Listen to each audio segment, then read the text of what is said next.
Good morning बच्चों। Corona महामारी के कारण आप लोग ऑनलाइन माध्यम से अपना शिक्षण कार्य कर रहे हैं। पठन पाठन हो रहा है, जिसमें आपको बहुत अधिक मेहनत करने की जरूरत पड़ती है। इसमें पढ़ी हुई चीजों को आप अपने नोटबुक में लिखिए और उसको समय पर याद करते रहिए। किताब का सहारा लीजिए, कमेंट करके हमसे क्वेश्चन भी, प्रश्न उत्तर भी आप लोग पूछ सकते हैं और उसको आप लोग अपने नोटबुक में लिख सकते हैं। कोरोना महामारी से बचने के लिए समय समय पर हाथ धोते रहिए, सैनिटाइजर का उपयोग करिए, मास्क पहनते रहिए। अगर जरूरत नहीं हो तो घर से नहीं निकलिए, घर पर रहिए, सेफ रहिए। तो पिछले वीडियो में हम लोगों ने वनों के प्रकार के बारे में पढ़ा था कि कितने वनों को कितने भागों में वर्गीकृत किया गया है। इसके अलावा 5 भागों में वर्गीकृत किया गया था: अत्यंत सघन वन, मैंग्रोव वन। तो इसके बाद आपको और भी 3 भागों में वनों को प्रशासकीय दृष्टि से वर्गीकृत किया गया, यानी सरकार के शासन की दृष्टि से उसको 3 भागों में विभाजित किया गया है, सरकार की देखरेख के दृष्टि से। क्यों? क्योंकि वन जो है वो हमारे पर्यावरण को संतुलित करने में बहुत ही अहम भूमिका निभाते हैं। हमारे जलवायु को नियंत्रित करने के लिए वो बहुत ही महत्वपूर्ण है। जलवायु को काफी नियंत्रित करते हैं और जलवायु हमारे जंगलों पे निर्भर रहती है। तो इसके लिए प्रशासकीय दृष्टि से भी इसको 3 भागों में बांटा गया है। पहला है आरक्षित वन, वो है आरक्षित वन।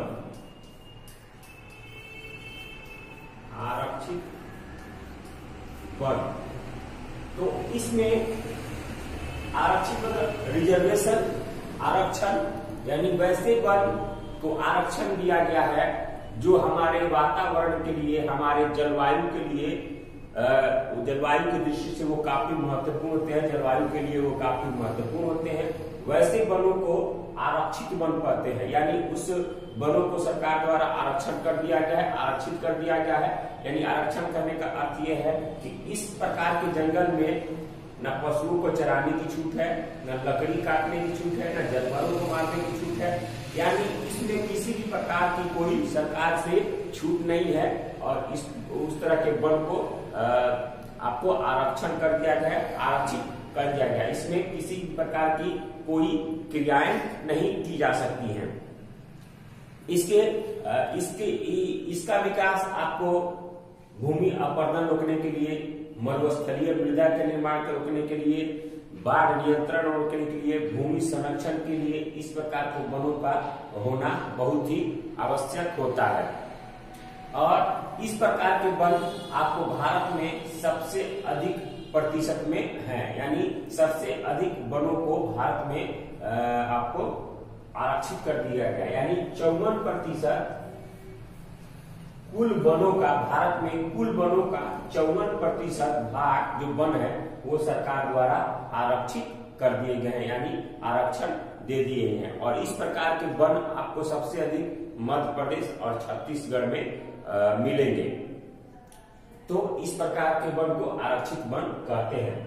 आरक्षित वन कहने का अर्थ है क्या परिभाषा कि जिसमें आपको पशु चराने के लिए और भी लकड़ी काटने के लिए या आपको जानवरों को मारने के लिए इस प्रकार की किसी भी प्रकार की छूट नहीं दी जाती है। और वो से वन जो जलवायु की दृष्टि से काफी महत्वपूर्ण होते हैं, वैसे वन को हम आरक्षित वन कहते हैं। ख है रक्षित वन।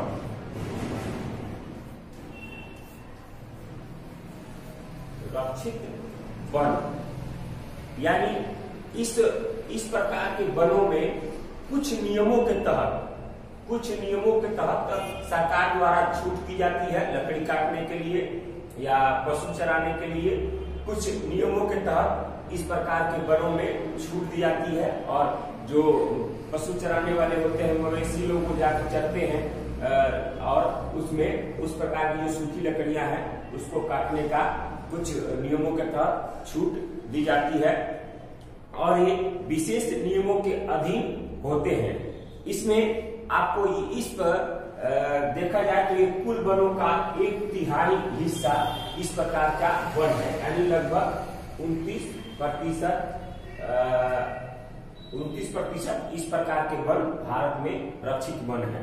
यानी सरकार द्वारा 29% क्षेत्र में जो वन है उसको रक्षित वन में दिया गया है, जो सरकार अपने कुछ खास नियमों के कारण उसमें पशु चराने, लकड़ी काटने की छूट दी जाती है। उसके बाद है अवर्गीकृत वन। ग है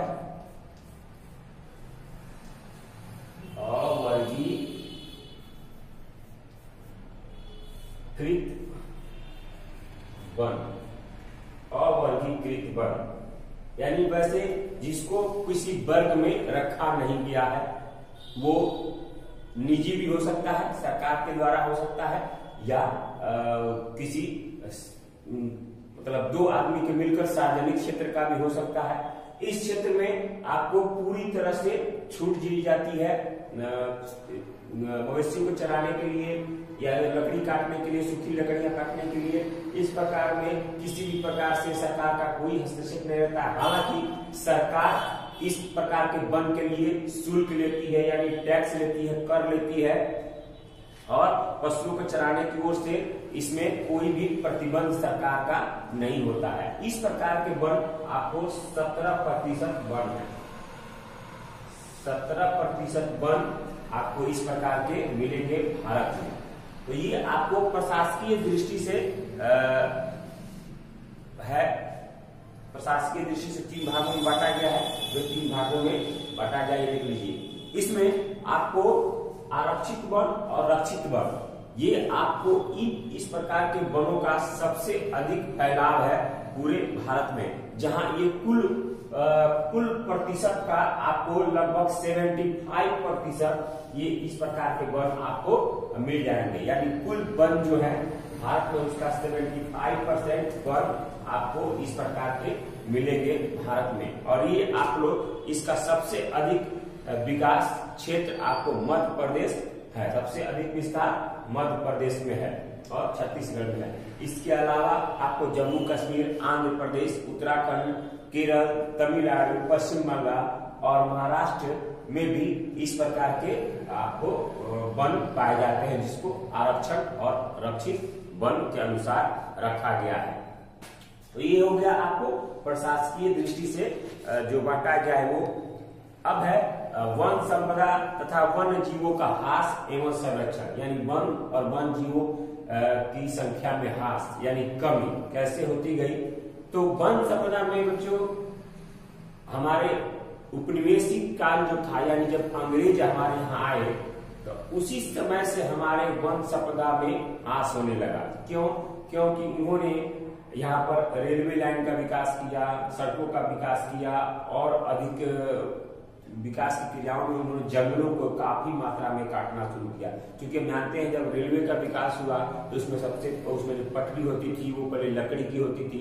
तो उस लकड़ी के लिए उन्होंने बहुत सारे जंगलों को काटना शुरू किया और रेलवे का विकास किया, तो उसमें बहुत ज्यादा जंगलों को काटा गया और इसका विनाश होना शुरू किया। हालांकि उपनिवेशिक काल से पहले, यानी अंग्रेजों के आने से पहले हमारे देश में 24% क्षेत्र में वन था, 24% क्षेत्र में वन था, जो 20वीं शताब्दी आते आते वो मात्र 19% क्षेत्र में वन रह गया। यानी इतने वनों को काटा गया कि वो घटकर 19% पर आ गया। और उस विकास के कारण बहुत सारे वनों को काटा गया। भारत में वनों का विनाश का एक मुख्य कारण कृषि योग्य भूमि का फैलाव भी है। यानी कृषि योग्य भूमि के फैलाव के लिए भी बहुत सारे जंगलों को काटा गया, कृषि योग्य भूमि बनाई गई।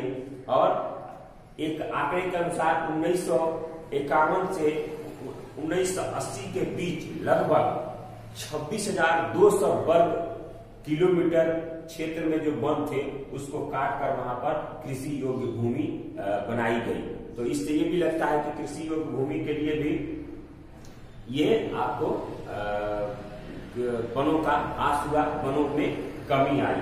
उसके बाद बड़ी बड़ी विकास योजनाओं के कारण, भारत की बड़ी विकास योजनाओं के कारण या और मोदी सरकार के विकास योजनाओं के कारण बहुत सारे जंगलों को काटा गया, सड़कों का विकास जंगलों में किया गया और भी कई सारे विकास किए गए, जिसमें जंगलों को हम लोग काटते चले गए और जंगलों की संख्या में, जंगलों के प्रतिशत में कमी होती चली गई। तो ये हम देखते हैं कि वनों के हाथ में बहुत सारे ऐसे औषधीय पौधे थे जो धीरे धीरे समाप्त हो गए। बहुत सारे ऐसे पेड़ों के प्रकार थे जो एकल रोपण किसी या वनों को एक एक पेड़ लगाने के कारण बहुत सारे वनों को जो महत्वपूर्ण पेड़ पौधे थे, वो भी औषधीय पेड़ पौधे, वो समाप्त होने लगे या समाप्त हो गए बहुत सारे ऐसे पौधे। तो ये सब हम लोग को क्षति हुई, हमारे पर्यावरण को, हमारे लोगों को। तो वनों का ह्रास विकास योजनाओं के कारण, कृषि योग्य भूमि के फैलाव के कारण, इन सारी योजनाओं के कारण वनों का ह्रास हुआ। आज के वीडियो में इतना ही। अगले वीडियो में